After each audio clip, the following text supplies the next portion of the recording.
नमस्कार। Xi Jinping China के president, इनके बारे में बहुत सारी खबरें आती रहती हैं, लेकिन शी जिनपिंग के बारे में इस बार जो खबर आ रही है कि 5 क्वार्टर्स यानी कि तकरीबन सवा साल से इकोनॉमी ऊपर नहीं जा रही है। अंदर एक रिवोल्ट फेस कर रहे हैं वो अपनी पार्टी में और अपनी कंट्री में, और शी जिनपिंग होते जा रहे हैं वीक। एक फोटो भी आई थी, एक आदमी ने पोस्टर लगा दिया था कि to help with Xi Jinping और उसके खिलाफ, वो भी बीजिंग में। ऐसे पोस्टर लगने थोड़े मुश्किल हुआ करते थे एक ज़माने में जब टाइनमेन स्क्वायर का ज़माना था, लेकिन अब ऐसा पोस्टर लगा, ये बड़ी खबर है। शी जिनपिंग कितने वीक पड़े हैं और चाइना की इकोनॉमी, क्या चाइना होने वाला है कंगाल? इसे बात करेंगे। अनुराग तिवारी जी हमारे साथ हैं, ये एक्सपर्ट है इकोनॉमी पे और कई मैगजीन्स में और न्यूज़पेपर्स में आर्टिकल लिखते हैं। अनुराग जी, बहुत बहुत स्वागत आपका। अनुराग जी, क्या चाइना अपनी इकोनॉमी को फैब्रिकेट करके बताता है, और क्या शी जिनपिंग कमजोर पड़ते जा रहे हैं? जी देखिए, आज जो स्थिति है चाइना की, मुझे लग रहा है कि इस पे बात करना इसलिए भी जरूरी हो जाता है कि हम उसके पड़ोसी हैं। उसके अलावा कहीं ना कहीं 2 दशकों से चीन का एक दबदबा रहा है। चीन का ऐसा दबदबा रहा है कि चीन ने दुनिया की जो सबसे बड़ी अर्थव्यवस्था है अमेरिका, उसको आंखें दिखाई है। तो आज ना सिर्फ भारत बल्कि पूरा देश चीन की अर्थव्यवस्था पर नजर गड़ाए हुए है। हमें वो दौर याद करना होगा जब 1978 या 80 का दौर हुआ करता था। चीन का जो पूरा का पूरा अर्थव्यवस्था है वो विदेशी निवेशकों के लिए खोला गया था, या यूं कहें कि पूरे वर्ल्ड इकोनॉमी के लिए चीन की जो अर्थव्यवस्था है उसको खोला गया था। और उसके बाद आप देखेंगे कि 1980 के दशक के बाद चीन कभी पीछे मुड़ के नहीं दिखा, और चीन ने लगातार तरक्की की है और करीब करीब 9% से ज्यादा का उसका जीडीपी ग्रोथ रहा है। ये रिकॉर्ड रहा है। कई फाइनेंशियल ईयर में चीन ने अपना जो ग्रोथ रेट है वो 10% से भी ऊपर लेके गए हैं। भारत ने आज तक ऐसा कारनामा कभी नहीं किया, अमेरिका ने किया है, लेकिन चीन ने ये कई बार दोहराया है। अब समस्या कहाँ उत्पन्न हुई? समस्या उत्पन्न हुई 2000 के बाद में, जब 2000 का जो दौर बीता, उसके बाद चीन में जो सबसे अधिक निवेश हुआ, आप माने कि 40% जो निवेश हुआ वो हुआ रियल एस्टेट सेक्टर में। रियल एस्टेट सेक्टर को चीन एक तरीके से अपना बैकबोन मान रहा था। चीन सोच रहा था कि रियल एस्टेट सेक्टर ये जो उसको दुनिया की सबसे बड़ी अर्थव्यवस्था बना सकता है, लेकिन आज वही रियल एस्टेट सेक्टर चीन के लिए सबसे बड़ा सरदर्द बना हुआ है। अब इसमें दिक्कत कहाँ हुई, समस्या कहाँ हुई, वो समझना बहुत जरूरी है।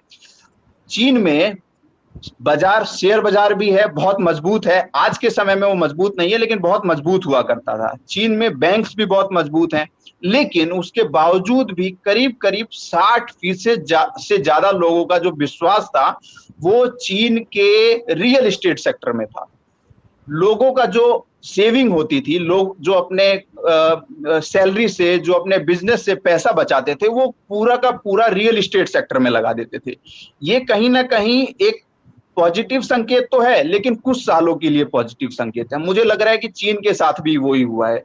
जब पूरा का पूरा अर्थव्यवस्था का पैसा एक स्पेसिफिक सेक्टर में लग जाता है तो वो कहीं ना कहीं समस्या खड़ा करता है। उसके बाद दौर आया 2020 का, कोविड के समय में। कोविड के समय में चीन के साथ दिक्कत ये हुई कि चीन की जो डिमांड है रियल एस्टेट को लेकर वो धीरे धीरे कम होती गई, और जो बाहर के इन्वेस्टर्स थे उनका भी भरोसा चीन के ऊपर कम होता गया। क्योंकि आप देखेंगे कि बहुत सारे र्यूमर फैल गए चीन के बारे में कि चीन ने ही ये सारा प्रपंच किया है, या चीन का ही कहीं ना कहीं कोविड को लेकर एक हाथ रहा है। उन वजहों से जो विदेशी इन्वेस्टर्स थे उनका चीन के ऊपर भरोसा कम हुआ। अब जिन लोगों ने पैसा रियल एस्टेट में लगाया था उनको प्रॉपर रिटर्न नहीं मिल रहा था, और जो बड़ी बड़ी रियल एस्टेट की कंपनियां थी उन्होंने अरबों खरबों रुपए बैंक से लोन लिए हुए थे। और आप माने कि जीडीपी का 40% लोन रियल एस्टेट कंपनियों ने बैंक से लिया हुआ था। इतना बड़ा अमाउंट जब बैंक से लिया हुआ था तो उस सेक्टर के ऊपर बहुत दबाव था, और जब वो दबाव वो सेक्टर झेल नहीं पाया, क्योंकि लोगों को वो रिटर्न नहीं दे पाया। लोगों ने उम्मीद की थी कि हमें बहुत रिटर्न मिलेगा, लेकिन 2020 कोविड के बाद में वो रिटर्न कभी लोगों को मिला नहीं, और धीरे धीरे रियल एस्टेट धीरे धीरे डाउन होता गया चीन में। और मुझे लग रहा है कि सबसे बड़ी समस्या वही हुई कि आज रियल एस्टेट सेक्टर में जिन्होंने 2020 से पहले अपने करोड़ों रुपए लगाए हैं वो लाखों भी नहीं बच गए हैं। तो ये इतनी बड़ी समस्या हो गई है। उसके अलावा जो दूसरी समस्याओं पे हम लोग बात करें चीन की अर्थव्यवस्था को लेकर, वो है कि वहां का जो पॉपुलेशन है, जनसंख्या है, वो धीरे धीरे युवा अवस्था से वृद्धावस्था में पहुंच रहा है, बूढ़ा होता जा रहा है। जापान की जो स्थिति थी, जापान की भी हम लोग बात करते थे कि जापान बूढ़ा होता जा रहा है, अब चीन के साथ भी वही समस्या हो रही है। तो जब किसी देश में जो उसकी आबादी है, जो उसके लोग रहने वाले हैं, वो जब बूढ़े होते जाते हैं तो डिमांड कम होती जाती है, क्योंकि आप मानेंगे कि जो लोग 50 साल से ऊपर चले जाएंगे वो नया घर नहीं खरीदेंगे, वो नई गाड़ी नहीं खरीदेंगे, संख्या कम हो जाती है। वो महंगे रेस्टोरेंट्स में नहीं जाएंगे, वो लग्जरी चीजें नहीं खरीदेंगे, तो उस पूरे देश की अर्थव्यवस्था धीरे धीरे कम होती जा रही है। चीन के साथ भी वही समस्या होती जा रही है। और जो रोजगार का क्षेत्र है, जो आप कहेंगे कि बेरोजगारी दर है, वो भी चीन में तेजी से बढ़ी है। आज के समय में जिस समय हम लोग बात कर रहे हैं 20% से ज्यादा की बेरोजगारी दर है, वो भारत से कहीं अधिक है। अब चीन के जो युवा हैं, जिन्होंने 1990 के दशक में माफ कीजिए 1990 के दशक में स्टार्टअप को लेकर एक क्रांति की चीन में आप माने कि स्टार्टअप ने बहुत बड़ी क्रांति की और बहुत बड़े बड़े बिजनेस खड़े किए हैं चीन ने। लेकिन आज दिक्कत हो रही है कि जब पूरी अर्थव्यवस्था में पैसे नहीं आ रहे हैं तो कहीं ना कहीं स्टार्टअप में भी पैसे की कमी देखी जा रही है। तो नए जो युवा हैं उस देश के, उनके पास पैसे की कमी है, वो नया स्टार्टअप नहीं कर पा रहे हैं, और जब वो रोजगार के लिए जा रहे हैं तो रोजगार उन्हें नहीं मिल रहा है। इसी की वजह से जो बेरोजगारी दर है चीन में, वो आज के समय 20% से ज्यादा की हो गई है। अब ये 3-4 जो बड़े कारण हैं, वो कहीं ना कहीं चीन को पीछे ढकेल रहे हैं।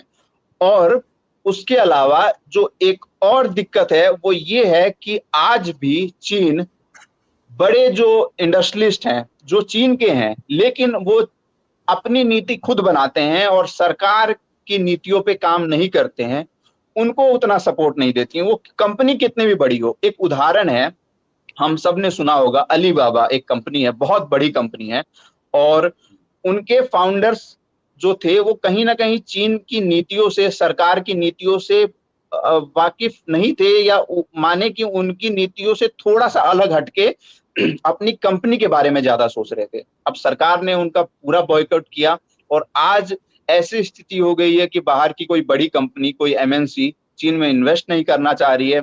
उनको डर लग रहा है कि चीनी सरकार की जो नीति है वो उनके लिए उपयुक्त नहीं है।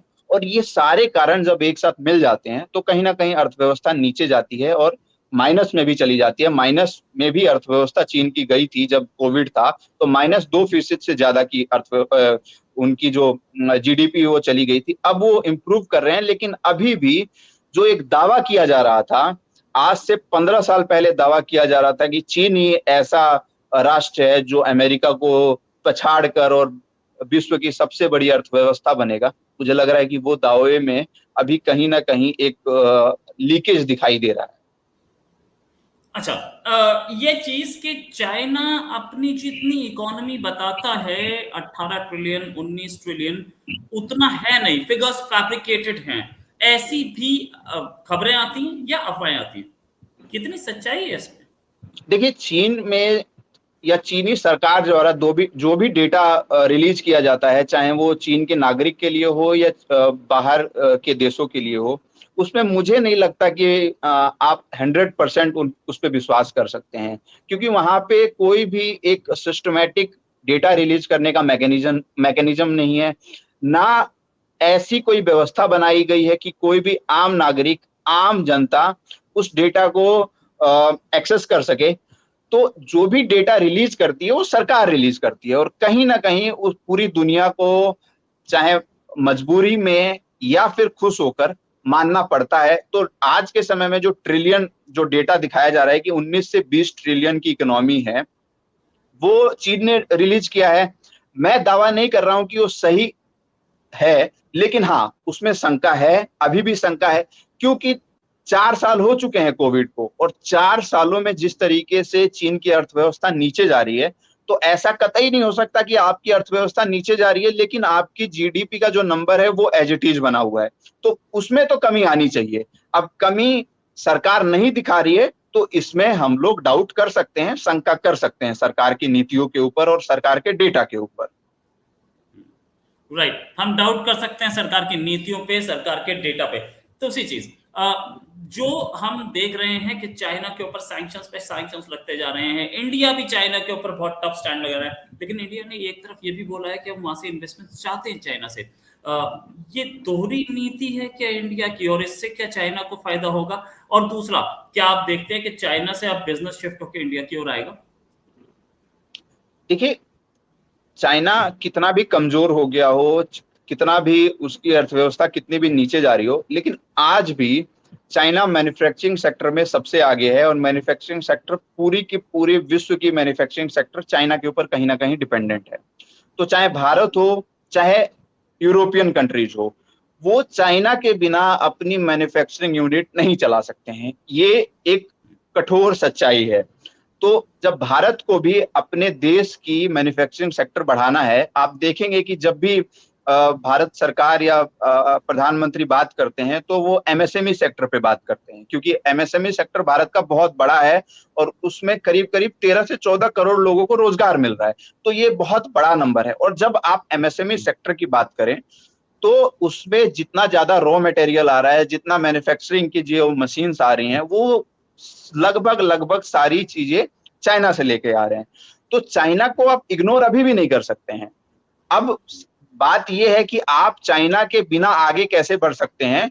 तो चाइना के पास जो इन्वेस्टमेंट आ रही थी आज से 10 साल पहले या 15 साल पहले, विदेशी इन्वेस्टमेंट, जो फॉरेन डायरेक्ट इन्वेस्टमेंट हम लोग कहते हैं, एफडीआई, वो कम होती जा रही है। तो भारत के पास आज के समय में विकल्प ये बचा है कि जितनी ज्यादा एफडीआई विदेशों से, यूरोपियन कंट्रीज से जो चाइना की तरफ जा रही थी, उसको इंडिया की तरफ शिफ्ट किया जाए और उसी शिफ्ट से जो मैन्युफैक्चरिंग सेक्टर है भारत का, वो कहीं ना कहीं मजबूत किया जा सकता है। और दूसरी चीज, आप देखेंगे कि आज भी भारत में जो सबसे ज्यादा जीडीपी ग्रो करने वाले जो सेक्टर हैं, उसमें सर्विस सेक्टर बहुत तेजी से ग्रो कर रहा है। सर्विस सेक्टर में बैंकिंग, इंश्योरेंस, ये सारी सेक्टर्स आ जाते हैं। तो भारत का सर्विस सेक्टर बहुत मजबूत है, चाइना का नहीं है। तो भारत को आज जरूरत है कि जो देश को सर्विस सेक्टर की जरूरत है या अपनी सर्विस सेक्टर को और मजबूत किया जाए, कि आने वाले समय में चाइना जहां जहां लोगों को सर्विस प्रोवाइड करता था, जहां जहां डिमांड की सप्लाई पूरी करता था, वहां एक ऑल्टरनेट के रूप में भारत तैयार हो, एक ऑल्टरनेट के रूप में भारत खड़ा हो। तभी मुझे लग रहा है कि आने वाले समय में भारत चाइना का एक विकल्प बन सकता है।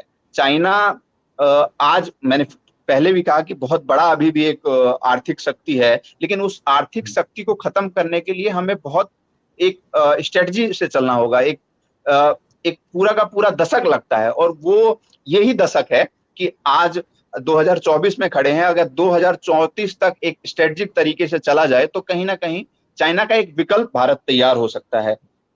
लेकिन जब आप धीरे चाइना के लोगों के अर्थशास्त्रियों से बात करेंगे या चाइना के जो पॉलिटिकल लोग हैं उनसे बात करेंगे, तो उनका भी पक्ष ये है कि चाइना की जो ग्रोथ रेट है, उस ग्रोथ रेट से दुनिया की पहली अर्थव्यवस्था चाइना इतनी जल्दी नहीं बन सकता है।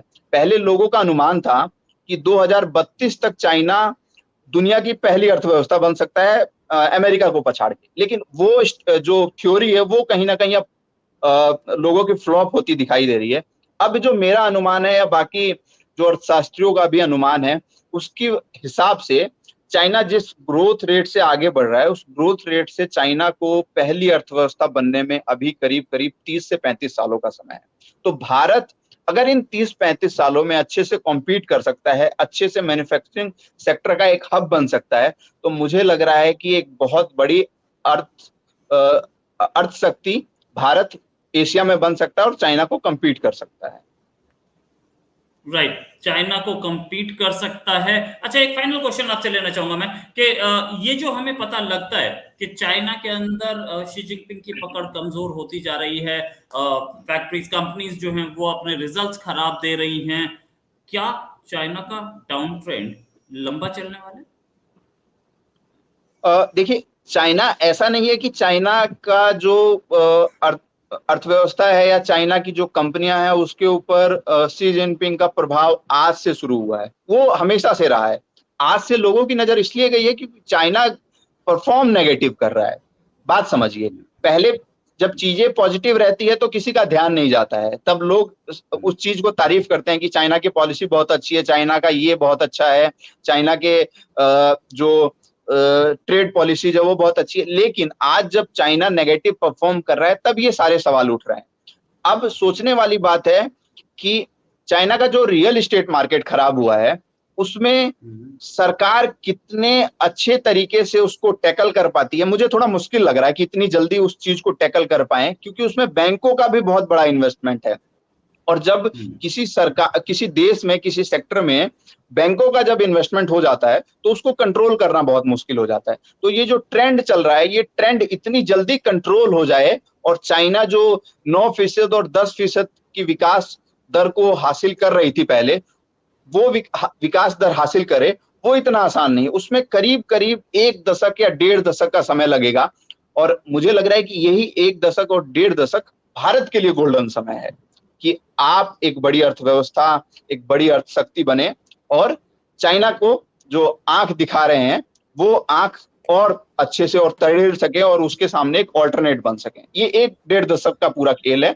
1-1.5 दशक में चाइना भी कहीं ना कहीं स्टेबल हो जाएगी और भारत की जो विकास दर है 6 से 7% की चल रही है, वो 8 तक जा सकती है, वो 9 तक जा सकती है। वो भारत के ऊपर डिपेंड करता है कि आप उसको 9 तक अगर लेके चले जाएं तो कहीं ना कहीं एक बड़ा चैलेंज चाइना के सामने और पूरे विश्व को एक मिसाल दे सकते हैं आप।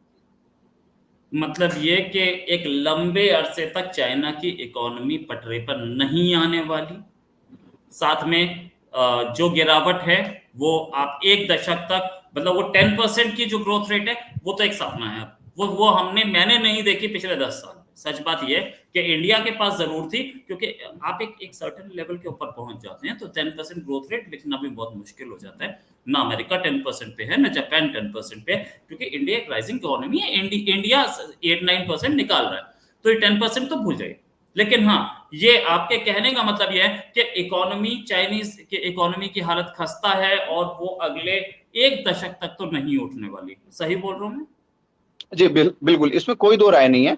और मुझे लग रहा है कि अगर चाइना इसको उठाने का भी प्रयास करेगा, अगर चाइना की सरकार ने अपनी पॉलिसी, अपनी नीतियों को बदला, तो भी इसमें 1 दशक का समय लगेगा। क्योंकि चाइना के सामने आज के समय में कई सारे चैलेंज है। जैसे हम लोगों ने बात किया कि उनका जो पॉपुलेशन है वो भी बूढ़ा हो रहा है, उनके यहाँ रोजगार भी नहीं है, उनके यहाँ बाहर से इन्वेस्टमेंट भी नहीं आ रही है, उनका रियल एस्टेट सेक्टर भी खराब है। तो इन सारी चीजों को गवर्नमेंट कितनी भी ताकत लगाए, आप 10 साल से कम समय में इसको आप मैनेज नहीं कर सकते, इसको ठीक नहीं कर सकते। तो 1 दशक तो समय लगना ही लगना है। उससे पहले चाइना पुराना वाला चाइना नहीं बन सकता है।